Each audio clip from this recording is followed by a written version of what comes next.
Hello నమస్తే welcome to Suman TV మనతో పాటు స్టూడియోలో రాజేశ్వరి అమ్మగారు ఉన్నారు. వీరితో ఈరోజు కొన్ని విషయాల గురించి మనం చర్చిద్దాం. అమ్మ నమస్తే. అమ్మ నమస్తే అమ్మ. ఇప్పుడు మనం చూస్తుంటాం కొంతమంది పల్లెటూర్లలోంచి ఇక్కడ చదువుకోవడానికి వస్తుంటారు సిటీలకి, అమ్మాయిలు కావచ్చు అబ్బాయిలు కావచ్చు. కాకపోతే అక్కడ పేరెంట్స్తో ఉంటారు కాబట్టి అమ్మాయిలైనా కానీ ఎంతో ఊర్లలో కాబట్టి పద్ధతిగా అన్ని పాటిస్తూ సాంప్రదాయబద్ధంగా ఉంటారు. అబ్బాయిలైనా అమ్మాయిలైనా ఎలాంటి చెడు అలవాటు లేకుండా. అట్లాంటిది సిటీకి ఎప్పుడైతే వస్తారో అంటే చదువుకోవడానికి కానీ లేదంటే జాబ్స్కి కానీ ఇప్పుడు చాలా మంది వస్తూ ఉన్నారు కాబట్టి అవకాశాల కోసం ఇక్కడికి వచ్చినాక ఇక్కడ కల్చర్కి ఇన్ఫ్లుయెన్స్ అయ్యి అంటే హాస్టల్స్లో ఉండడం వల్ల రకరకాల ఫ్రెండ్స్తో మీట్ అయ్యి వాళ్ళతో ఇన్ఫ్లుయెన్స్ అయ్యి చెడు అలవాట్లకి ఎక్కువగా వాళ్ళు అట్రాక్ట్ అయిపోతున్నారు, బరి తెగిచ్చేస్తున్నారని అనొచ్చు చాలా విషయాలలో. ఎందుకంటే ఒక్కొక్క అమ్మాయిని చూసినట్లయితే అక్కడ ఎంతో పద్ధతిగా ఉంటుంది, ఇక్కడికి వచ్చినాక ఒక 5-6 బాయ్ ఫ్రెండ్స్ని మెయింటైన్ చేయడం, పబ్స్కి వెళ్ళడం, లేదంటే స్మోకింగ్, డ్రగ్స్ ఇలాంటివి అలవాటు పడడం ఇలాంటివి జరుగుతున్నాయి. అయితే ఇక్కడ తప్పు ఎక్కడ జరుగుతుంది అంటారు అంటే పిల్లలు ఇక్కడికి వచ్చినాక ఆ వాల్యూస్ని క్యారీ చేయకపోవడం వల్ల, లేదంటే తల్లిదండ్రులు అంటే ఆ క్యారెక్టర్ కానీ అంటే ఆ మాటలు కానీ వాళ్ళకి అంతగా ఇన్ఫ్లుయెన్స్ చేయలేదంటారు. అసలు అది ఏమవుతుందంటే అమ్మ, ఇప్పుడు పంజరంలో ఒక పక్షిని పెట్టేసి మనం దాన్ని బంధించి దానికి ఫుడ్ నీళ్లు అన్నీ ఇస్తున్నాం, కానీ దానికి ఫ్రీడమ్ లేదు. ఒకసారి రెక్కలు వచ్చేది బయటకు వెళ్ళిన తర్వాత ఎగిరిపోతుంది, ఎగిరిపోయిన తర్వాత దాని ఫ్రీడమ్ దానికి ఉంటుంది. అలాగే ఈ పిల్లలు కూడా ఈ పల్లెటూరు వాతావరణంలో అక్కడ కల్చర్ వేరు, సిటీలో ఉండే కల్చర్ వేరు. సిటీలో ఉన్నన్ని తిరిగే అవకాశాలు పల్లెటూళ్ళలో లేవు. అంచేత కొన్ని కట్టుబాట్లకి, కొన్ని ఛాందస భావాలను, కట్టుబాట్లను, పేరెంటింగ్ను, దానివల్ల కొంత కట్టడిలో ఉంటున్నారు పిల్లలు. ఇప్పుడు ఎప్పుడైతే బయటకు వచ్చి హాస్టల్స్లో ఉన్నారో పేరెంట్స్ సూపర్విజన్ లేదు. First point. ఇక్కడ కొత్త కొత్త స్నేహాలు అవుతాయి. ఈ కొత్త కొత్త స్నేహాల్లో అన్నీ చాలా అద్భుతంగా కనబడతాయి. అప్పుడే పుట్టిన వాళ్ళు కళ్ళు విప్పార్చి ప్రపంచాన్ని చూస్తున్నట్టు చూస్తుంటారు వాళ్ళు. ఇక్కడ జరిగేవన్నీ చాలా వింతగా ఉంటాయి. తన రూమ్మేట్ ఎవరో బాయ్ ఫ్రెండ్తో తిరుగుతుంటే నేను కూడా అలా తిరిగితే బాగుండనే చిన్న టెంప్టేషన్ ఈ అమ్మాయికి వస్తుంది. ఆ అమ్మాయి ఫ్రెండ్ ఎవరో ఉంటే పరిచయం చేసింది అనుకో, ఈ అమ్మాయి కూడా ఆటోమేటిక్గా అదే లైన్లోకి వెళ్ళిపోతుంది. అంటే అక్కడ మంచి చెడ్డ అనే విచక్షణ నశిస్తుంది. ఆ వయసు అట్రాక్షన్ అలాంటిది. ఆ వయసులో ఉన్నప్పుడు వాళ్ళకి అక్కడ ఉండే ప్రపంచంలో ఉండేటువంటి ఆ అందాలు, ఆనందాలు అన్నీ కావాలనిపిస్తుంది. అది డ్రగ్స్ అవని, సినిమాలు అవని, షికార్లు అవని, బాయ్ ఫ్రెండ్లు అవని. లైఫ్ ఎంజాయ్మెంట్ అనేది నాకు ఇప్పుడే చూస్తున్నాను అనిపిస్తుంది. పల్లెటూరులో ఉండగా ఆ మిలిటరీ డిసిప్లిన్తో అటు తలెత్తకూడదు, ఇటు చూడకూడదు, అటు వాళ్ళతో మాట్లాడకూడదు, ఇన్ని రిస్ట్రిక్షన్స్ మధ్య బ్రతికిన వాళ్ళకి ఇక్కడికి వచ్చాక ఫ్రీడమ్ రాగానే వాళ్ళకి నా పూర్తి స్వేచ్ఛ వచ్చింది. ఎవరి రిస్ట్రిక్షన్స్ లేవు, పేరెంట్స్ సూపర్విజన్ లేదు. అంచేత ఇక్కడ హాయిగా నా ఇష్టం వచ్చినట్టు నేను తిరగచ్చు అనగానే వాళ్ళలో అణుచుకున్న కోరికలన్నీ ఒక్కసారిగా రెక్కలు విచ్చుకున్నట్టు అయిపోతుంది. ముఖ్యంగా అప్పటి వరకు తల్లిదండ్రులు చెప్పిన మంచి మాటలు ఎందుకు గుర్తురావు అంటారు? గుర్తు రావు అంటే తాత్కాలికమైన ఆ క్షణికావేశము, ఆలోచన, ఆనందం. తాత్కాలికమైన ఆనందమే ఎక్కువ సంతోషాన్ని ఇస్తుంది వాళ్ళకి, ఎక్కువ సంతృప్తిని ఇస్తుంది. అమ్మ నాన్న తప్పని చెప్పారు కదా అని అనిపిస్తే తుంగలో తక్కువ హాయిగా ఇక్కడ నా ఫ్రెండ్ చేయటంలా, నా ఫ్రెండ్ తిరగట్లా, ఎంత తిరిగితే నాకు ఆనందం అనిపిస్తుంది. మా అమ్మ చెప్పిన అణుచుకోవడం కంటే ఇలా తిరగడంలో నాకు ఆనందం ఉంది. అంతే అణుచుకోవాలనిపిస్తుందా, తిరగాలనిపిస్తుందా? తిరగాలని అనిపిస్తుంది, అణుచుకోవాలనిపించదు కదా. అంచేత ఎక్కడో ఒకళ్ళో ఇద్దరో ఉంటారేమో, అలా అది కూడా డౌటే. కానీ క్షణికావేశంలో ఉండేటువంటి ఆనందానికే ఎక్కువ వాల్యూ ఇస్తారు, కానీ పర్మనెంట్గా ఉండే దాని గురించి ఎవ్వరూ ఆలోచించరు. ఈవేళ నాకు క్లబ్కి వెడితే ఆనందం, పబ్కి వెడితే ఆనందం, అంతే. పబ్కి వెడితే ఆనందమే, కానీ అమ్మ తప్పని చెప్పింది ఇంట్లో ఉండాలని ఎవరు అనుకుంటారు? అనుకోరు. ఆ ఆనందమే బాగుంది, ఆ జీవితమే బాగుంది అనిపిస్తుంది. అంచేత పేరెంట్స్ ఎంత చెప్పని, ఎన్ని కట్టుబాట్లు, వెళ్ళేటప్పుడు పేరెంట్కి కూడా భయమే, పిల్ల అక్కడికి వెడితే ఏమైపోతుందని. అందుకని చాలా జాగ్రత్తలు చెప్తారు, చాలాసార్లు ఫోన్లు చేస్తారు, చాలాసార్లు పిల్ల గురించి ఆరాటపడతారు. ఎన్ని ఆరాటపడినా సరే, అది ఎక్కడో కార్టూనే చూశాను, వాడు అస్తమానం వాళ్ళ ఆవిడ ఆఫీస్కి వెళ్ళాక వాడు ఇంట్లో ఉంటే వాడు ఇంట్లో ఉన్నాడా లేదా అని డౌట్ వచ్చి, ఏది ఇంట్లో ఉన్నావా అంటే మిక్సీ వేయంటే వాడు మిక్సీ పుచ్చుకు వెళ్ళిపోతుంటాడు. అలాగే వీళ్ళు కూడా ఎక్కడున్నా సరే రూమ్లోనే ఉన్నానమ్మా అంటారు.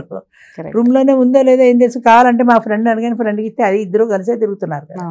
అది కూడా మేము ఇద్దరు రూమ్లో చదువుకుంటాం అంటే మా పిల్లలు చదువుకుంటున్నారు కాబట్టి అనుకుంటారు. అంతకంటే ఏం చేసే అవకాశం కూడా పేరెంట్స్కి లేదు. అందుకని ఎప్పుడైతే చదువు, ఎప్పుడైతే ఉద్యోగ అవకాశాలు స్త్రీకి ముందు వచ్చాయో అప్పుడే విచ్చలవిడితనం కూడా పెరిగిపోయింది. నేను తప్పుపడడం కాదు, ఉద్యోగ అవకాశాలు రావాల్సిందే, స్త్రీకి విద్య అవసరమే. కానీ ఇవన్నీ ట్యాబ్లెట్ వేసుకుంటే సైడ్ ఎఫెక్ట్ లాంటివి.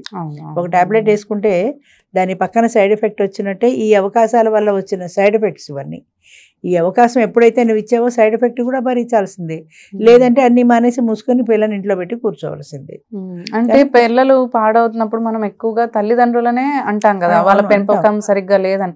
అంటే ఇక్కడ కూడా మనం అనుకోవచ్చా వాళ్ళు ఏమన్నా గట్టిగా చెప్పలేదేమో, లేదంటే అంత అదిగా వాళ్ళు నేర్పించలేదేమో, వాళ్ళ తల్లిదండ్రులు ఏమన్నా తప్పు పట్టచ్చు? ఇప్పుడు ఇందులో 2 ఉంటాయమ్మా. పేరెంట్స్ చెప్పే సలహా, వీళ్ళ స్వంత బుద్ధి. పేరెంట్స్ చెప్పే సలహాతో పాటు వీళ్ళ స్వంత బుద్ధి కూడా ఆలోచిస్తుంది కదా. పేరెంట్స్ చెప్పిన సలహాని పాటించాలి అని వీళ్ళ బుద్ధి కూడా వీళ్ళకి హెచ్చరిస్తుంటే నువ్వు కంట్రోల్ తప్పుతున్నావు, అమ్మ చెప్పింది ఇలా చేయకూడదు, అమ్మ చెప్పింది ఇలా చేయకూడదు అని పదే పదే పదే పదే వీళ్ళ బుద్ధి కూడా చెప్తే వీళ్ళు ఆగుతారు. వీళ్ళ బుద్ధి అలా చెప్పట్లా, అమ్మ చెప్పింది నిజమే కానీ బయట ఆనందం దొరుకుతుంది, నేను ఎందుకు మానుకోవాలి, నేను ఎందుకు పోగొట్టుకోవాలి, నా రూమ్మేట్ హాయిగా ఎంజాయ్ చేస్తుంటే నేను ఎందుకు ఇలా మడిగట్టు కూర్చోవాలి అని అనిపిస్తుంది వీళ్ళకి. ఎప్పుడైతే ఒక బలహీనమైన క్షణంలో వాడు వర్షం కురిసిన రాత్రి అన్నట్టుగా ఆ బలహీన క్షణంలో వీళ్ళు కూడా పడిపోతారు. అది చాలా కష్టం అమ్మా. అంటే వాళ్ళ మనసుని, అందుకే ఫస్ట్ నుంచి నేను చెప్తున్నాను, ఆత్మ నిగ్రహం అన్నది ఉండాలి. మన మనసుని మనం నిగ్రహించుకోగలగాలి, మన మనసుని మనం కమాండ్ చేయగలగాలి. నువ్వు కూర్చో అంటే కూర్చోవాలి అది, అంతేగాని నువ్వు తిరుగు అంటే నువ్వు తిరిగేసావంటే దానివల్ల నువ్వు పడిపోయినట్టే. అందుకని నీకు నిగ్రహం అన్నది ఉండాలి. ఇది చేయకూడదు, తప్పు అంటే తప్పు అంతే. అది పల్లెటూళ్ళలో చెప్పని, బస్తీల్లో చెప్పని, తప్పు తప్పే. అయితే ఇక్కడ తప్పు చేయడానికి అవకాశాలు ఎక్కువ ఉన్నాయి కాబట్టి తప్పులు చేస్తున్నారు. నేను చెయ్యను అని అనుకుంటే ఉండాలి, కానీ అలా అనుకోలేరు. ఇలాంటివి జరుగుతున్నాయనే తల్లిదండ్రులు కూడా వాళ్ళపైన తప్పులు వస్తున్నాయనో, లేదంటే ఇలాంటివి జరుగుతున్నాయనో చాలా మంది, అంటే కొంతమంది ఇంకా పంపించడానికి కూడా భయపడుతున్నారు. ఎందుకు నేను ఎక్కడికి పంపిను, ఇక్కడే పిల్లని పెళ్లి చేసి ఇక్కడే ఉంటారు. అవును, పెళ్లి చేసి పంపించేస్తామంటారు. పెళ్లి చేస్తే బాధ్యత తీరిపోతుంది అనుకుంటారు, కానీ దీని బుద్ధి మారకపోతే పెళ్లి చేస్తే బాధ్యత ఎక్కడ తీరుతుంది? అది ఉండాలి కదా. నేను పెళ్లి చేసేస్తే మన పని అయిపోతుంది, కానీ వాడు ఏడుస్తాడు కదా చేసుకున్నవాడు. అంచేత చాలామంది పంపడానికి భయపడడానికి కారణం కూడా ఇదే. పిల్లలు మన కంట్రోల్లో ఉండరు, కానీ బయటికి పంపక తప్పటం లేదు. చదువులు కావాలి, ఉద్యోగాలు కావాలంటే పిల్లల్ని బయటికి పంపించాల్సిందే. ఎప్పుడైతే బయటికి వెళ్ళారో వాళ్ళు ఇంకే అలవాట్లు చేసుకున్నా సరే, వీళ్ళు ఇక్కడి నుంచి ఎన్నిసార్లు ఫోన్ చేసినా, ఎంత సూక్తి ముక్తాలు చెప్పినా వాళ్ళకి విసుగొస్తుంది. అబ్బా చెప్పకమ్మా విసుగొస్తుంది విని విని అని కట్టి పారేస్తారు ఫోన్ కూడా. అంచేత అమ్మ ఇది చాలా, అంటే క్రూషియల్ పీరియడ్, చాలా కష్టతరమైనటువంటి విషయం. ఇది జాగ్రత్త పడాల్సిందే. పిల్లలు తెలుసుకోవాలి ముఖ్యంగా, వాళ్ళకి వాళ్ళు ఇది మంచి ఇది చెడ్డ అనే విచక్షణ వాళ్ళకి తెలియాలి. వాళ్ళకి వాళ్ళు కంట్రోల్ చేసుకోగలగాలి. ఈ తప్పు నేను చేయకూడదు, ఇది తప్పు, ఈ పని నేను చేయకూడదు అన్న కంట్రోల్ వాళ్ళకు ఉంటే సమస్య లేదు, కానీ ఆ కంట్రోల్ ఉండదు, పక్క వాళ్ళు ఉండనివ్వరు కూడా. కానీ ఇక్కడ తల్లిదండ్రులను అయితే తప్పు పట్టడానికి లేదంటారు.